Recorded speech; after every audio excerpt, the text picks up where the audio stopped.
De commencer à la quinzaine, c'était incroyable, ce dont j'avais rêvé, quoi. Enfin, c'était vraiment bien de commencer à Cannes. Ensuite, j'ai eu vraiment plein de festivals, c'était vraiment bien. J'étais aussi à Premier Plan d'Angers, que j'ai adoré comme festival, en ambiance, clairement. Ouais. Et là maintenant à Annecy, on a fait un peu exprès d'envoyer que l'année suivante à Annecy pour avoir un peu pour que ça s'étale un petit peu. Parce que parfois, quand c'est trop rapproché, à un moment, il y a plus de... Et, enfin, faut un peu trouver le temps pour travailler à côté aussi. Il y a eu quelques festivals aussi à l'étranger, donc Leipzig aussi, dont j'étais très content vu que le film joue à Leipzig et que c'est en plus c'est un festival d'animation et de documentaire. C'est assez étrange comme concept, mais du coup il y a une confrontation du réel entre le documentaire et de quelque chose d'assez irréel qui est l'animation, même si mon point de vue est assez réaliste dans le film. Mais en tout cas, ouais, chaque festival avait ses points hyper intéressants avec différents axes et de regard sur le film. À chaque fois, c'était très intéressant. C'était la première allemande, donc j'étais quand même particulièrement stressé parce que le film a été financé entièrement en France. Il y a des acteurs allemands, mais au-delà de ça, c'est un film qui a été fait en France. Donc j'avais vraiment très peur du regard est-allemand en plus, qui est avec une ville où on sent la charge historique hyper forte.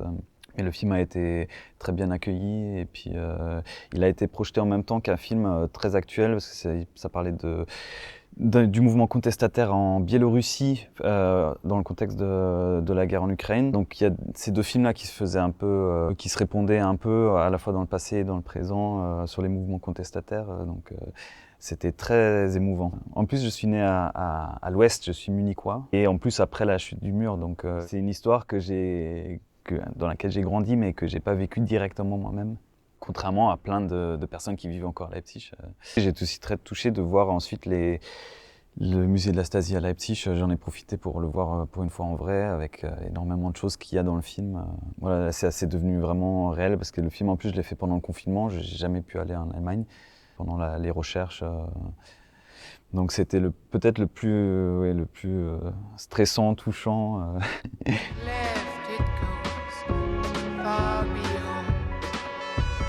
En fait, l'idée du film m'est venue plutôt après l'ENSAD, juste après mon diplôme. J'avais envie d'aborder le sujet des sorcières à un moment, d'un personnage qui est un peu en marge de la société et qui se fait réprimander, en tout cas.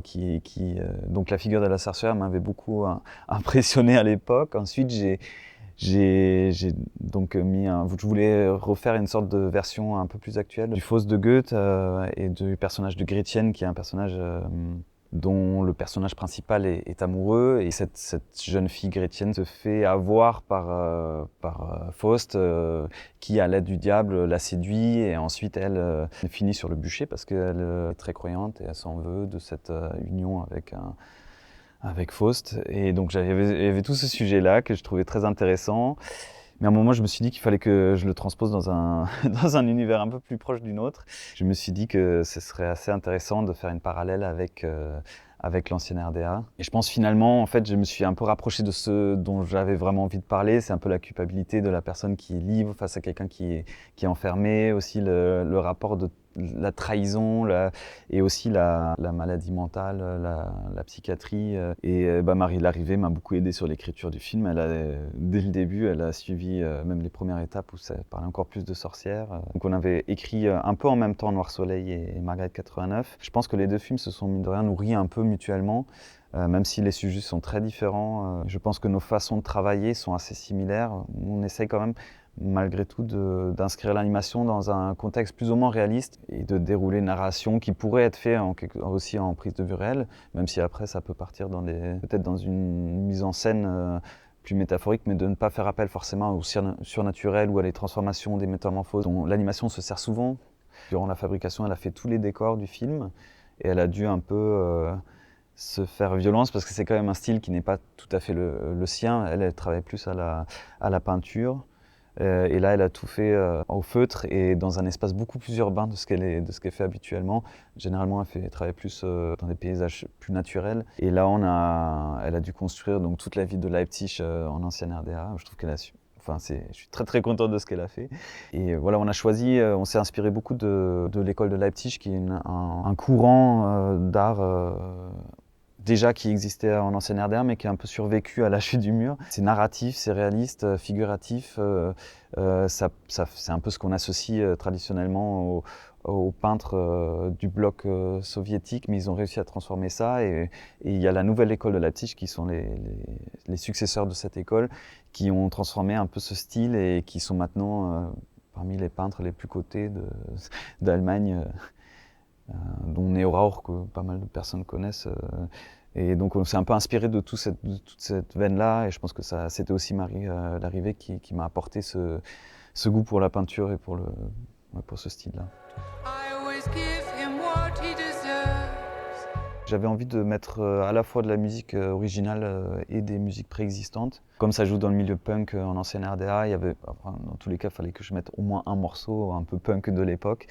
Donc il y a le morceau Im Spiegel meiner Träume de Die Zucht, qui est un groupe qui était à l'époque en vogue, punk, contestataire à Leipzig, et qui a bien voulu me donner les droits de sa musique. Finalement, il n'y a qu'un morceau qui reste du compositeur Maël Houdin, qui a proposé très tôt, pour le coup, dans la fabrication, au stade de l'animatique, il a proposé plein de versions, et j'ai tout de suite adoré cette proposition-là. Il y en avait deux autres que j'aimais beaucoup aussi, mais à la fin, peut-être que le film était un peu trop chargé en musique à la fin, donc on a dû en garder qu'un seul. C'est le moment où ils sont dans une carrière de charbon à ciel ouvert. C'est un peu le seul moment idyllique du film. On a très vite trouvé ce morceau-là. Je trouve qu'il a très vite touché ce que je voulais dire dans cette scène-là. Et puis il y a un troisième morceau qui est un morceau plus contemporain, parce que je voulais que le film s'ouvre à la fin sur le monde contemporain. Et du coup, c'est la chanteuse Annika qui nous a donné son morceau aussi pour la fin du film. Parce qu'en fait, dans l'écriture du film, à un moment, on avait tout un pan,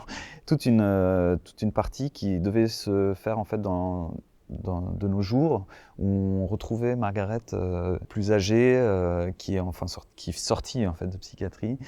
Et puis au fur et à mesure de l'écriture, j'ai aussi, pour des soucis de durée de film, j'ai coupé cette partie-là. Puis j'ai laissé la fin un peu plus ouverte, mais je me suis dit que même par rapport à l'histoire de Heinrich, forcément il y a un après, avec la chute du mur, ça ouvre quand même le film, même si Margaret reste enfermée. On peut quand même imaginer que sa situation change après, et on peut un peu se demander ce qui se passe dans leur relation. Donc dans une ancienne version du film, elle le retrouvait un peu plus tard.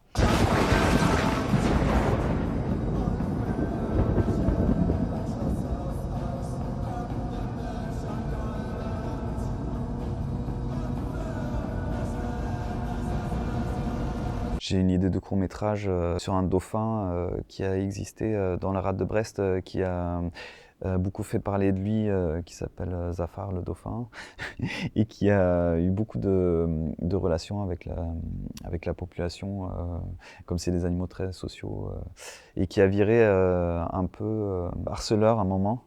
Et je voulais reprendre un peu ce côté, faire d'un personnage animal pour une fois vraiment un personnage principal. Je suis en train d'écrire ça, je vais voir ce que ça donne, mais ça sera un court-métrage. Je pense que j'ai aussi un peu besoin de m'éloigner du sujet de Margaret, mais j'ai beaucoup aimé aussi faire les recherches sur l'ancienne RDA, sur la Stasi, etc. Et je pense que ce serait peut-être intéressant un jour, c'est qu'on m'en a pas mal parlé aussi par rapport à juste la densité du sujet, peut-être de faire un long-métrage de ce sujet-là, et justement d'intégrer peut-être aussi un peu ce que pourrait devenir Margaret dans un monde plus contemporain.